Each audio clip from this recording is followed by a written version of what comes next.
Hello and welcome to another video. This is Gav.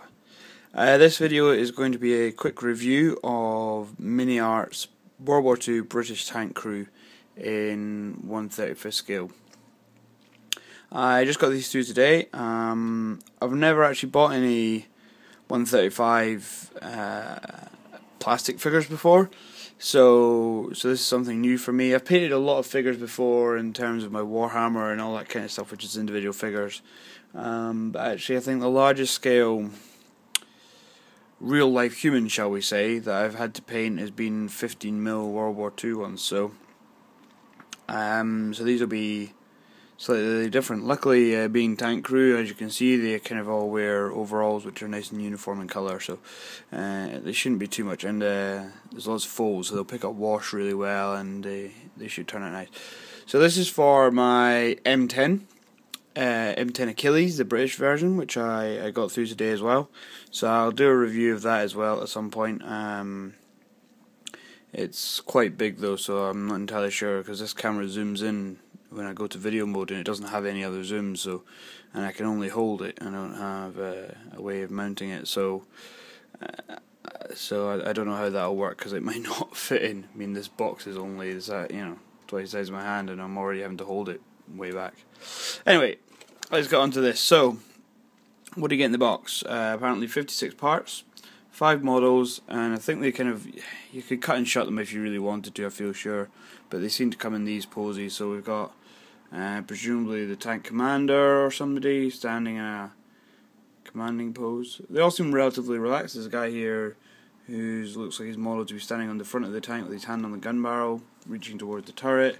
A crew member who seems to have a compass in his hand or something, taking notes, checking where they're going to be going next. Somebody's sitting somewhere on the tank, presumably near a hatch, since he's got his mic on still. And another crewman who's they obviously got a leg in a hatch, so climbing out of the driver's hatch or some such. If we take a look at the back of the box, we get the construction and painting guide. So there's a few parts to each body, but because they're in individual poses, they should just kind of slot together really nicely. And at the bottom you get different callouts for various different colours and different brands of colour, which is quite good. So let's take a look inside. Now I've not had these out of the plastic bag; they're starting to fall out. But I did cut the bag open just because I've only got one hand. So we'll set that up there. So what do we get? 2 plastic sprues, a sheet of paper which has got a sprue map on it. Okay, so let's just take this one first of all. So I'm assuming that within each frame area, yeah, it seems to be almost within, at least on this one, within each frame area we've got one figure's worth of parts. So we've got 2 legs, torso, head, in this case a hand, arms there, holstered pistol, and those 2 little dots down the bottom I believe are the earphones. Quite cool.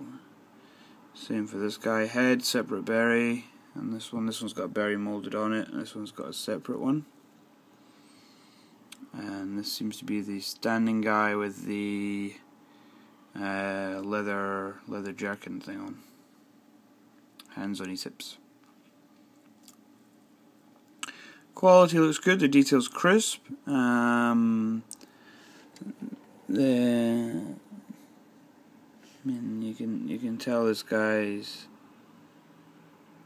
his goggles and his mustache and stuff quite well. There's a lot of nice folds in all the material.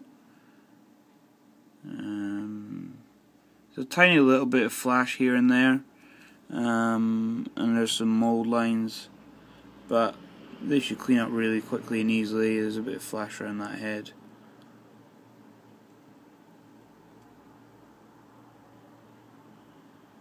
Bit of flash around that head there, but again, nothing that won't clean up nice and easy. Here we've got the map case, and another figure, and the last figure there, who seems to be the sitting down one, I think. Yep, he's got the helmet on, the radio mic in his hand. Again, earphones, zebra goggles. It's quite cool. So, that's the Miniart 135 World War II.